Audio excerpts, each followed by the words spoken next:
एवं पर वैराग्य से युक्त भगवान के स्वरूप का ज्ञान तथा अनुभव प्राप्त होता है।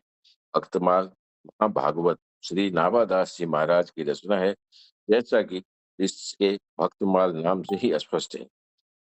यह ग्रंथ भक्तों के परम पवित्र चरित्र रूपी पुष्पों की एक परम रमणीय माला के रूप में कुंठित है और इस सरस सौरभमयी तथा कभी भी म्लान न होने वाली सुमन मालिका को परमात्मा प्रभु श्री हरि नित्य निरंतर अपने श्रीकंठ में धारण किए रहते हैं।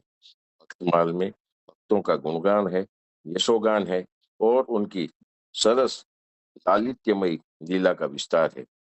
भगवान और भक्त का कैसा संबंध होना चाहिए, इसका निर्देशन हमें भक्तमाल ग्रंथ के श्रवण मनन और पठन से भलीभांति ज्ञात हो जाता है। भक्तमाल के श्रवण मनन से शुष्क हृदय सरस हो जाता है और सरस हृदय में सदा के लिए भक्ति की लहर आंदोलित होती रहती है।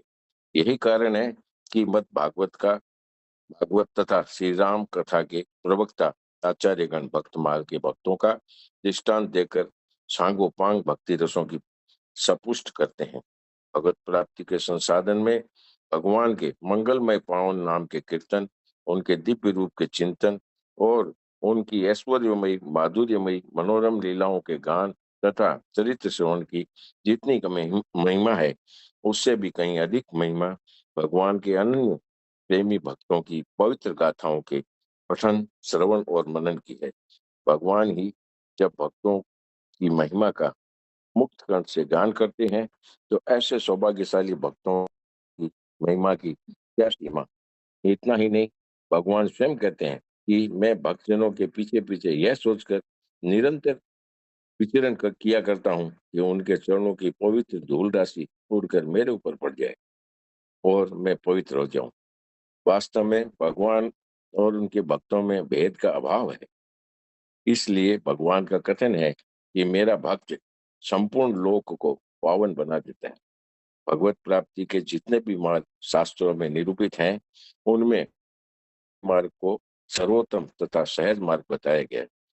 हम कहते हैं कि संपूर्ण योगियों में भी जो श्रद्धावान योगी मुझ में लगे हुए हैं, अंतरात्मा से मुझको निरंतर बसते हैं, वह योगी मुझे परम श्रेष्ठ मान्य है। भक्तों और उनकी भक्ति का मार्ग सबके लिए कल्याणकारी है।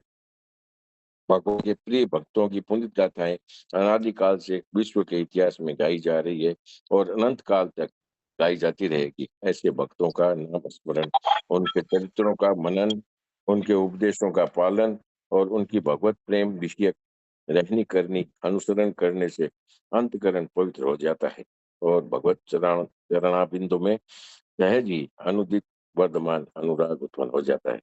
भक्ति गाथाएं सदा ही नवीन है, मंगलमय है, कल्याणमय है, सदा सेवनीय है और परम शांति प्रदान करने वाली है।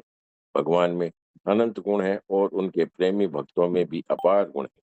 उन गुणों का जो चिंतन और स्मरण करता है, उस व्यक्ति को स्वाभाविक रूप से ये गुण प्राप्त हो जाता है।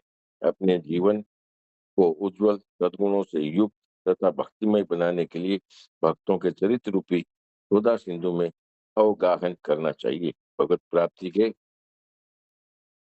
नाभादास जी कहते हैं, प्राप्ति के लिए साधन करने वालों को भक्तों के चरित्र के पठन, श्रवण और मनन करने से बहुत लाभ होता है। भक्तों के चरित्र मन को आह्लादित करते हैं और संसार में महान कष्ट से मुक्ति दिलाते हैं। जब से भगवान हैं, तभी से उनके भक्त हैं और सब जब से भगवान की कथा है, तभी से भक्तों की कथा का शुभारंभ है। अकेले भगवान की कोई लीला भी बन नहीं सकती। भक्त भगवान के लीला सहचर हैं। इस प्रकार यह सिद्ध है कि जिस प्रकार भगवान और उनकी कथा अनादि है, उसी प्रकार भक्त और उनकी कथा भी अनादि है। भक्त और भगवान का नित्य साहचर्य है। यह बड़ी विलक्षण बात है कि स्वयं परमात्मा प्रभु जब शिव रूप धारण करते हैं, तो वे राम रूप के भक्त बन जाते हैं। तो कभी राम रूप में शिव की उपासना करने लगते हैं। एक ही प्रभु भक्त की भावना के अनुसार अनेक रूपों में होकर उनके इष्ट का रूप धारण कर परस्पर एक दूसरे के भक्त बन जाते हैं और एक दूसरे को वर भी प्रदान करते हैं। भगवान की यह लीला भक्त भक्त को आह्लादित करने के लिए होती है। यद्यपि वेदों, पुराणों आदि संत सत्शास्त्रों में भक्त और भगवान के चरित्र बड़े ही मनोरूप मनोरम रूप से वर्णित है और अनेक भक्त कवियों ने स्वतंत्र रूप से भी संस्कृत आदि भाषाओं में भक्तों के मनोरम चित्र प्रस्तुत किए हैं। तथापि श्री नापादास जी के भक्तमाल में जिन जिन भक्तों की कथा आई है वह बड़ी ही सरस, कल्याणकारिणी और मन को आनंदित करने वाली है। भक्तमाल सामान्य रचना नहीं है, अपितु यह एक आशीर्वादात्मक ग्रंथ है। तपस्वी, सिद्ध एवं महान संत की अहेतु की कृपा और आशीर्वाद से इस ग्रंथ का प्राकट्य हुआ है, इसलिए इसकी इतनी महिमा है।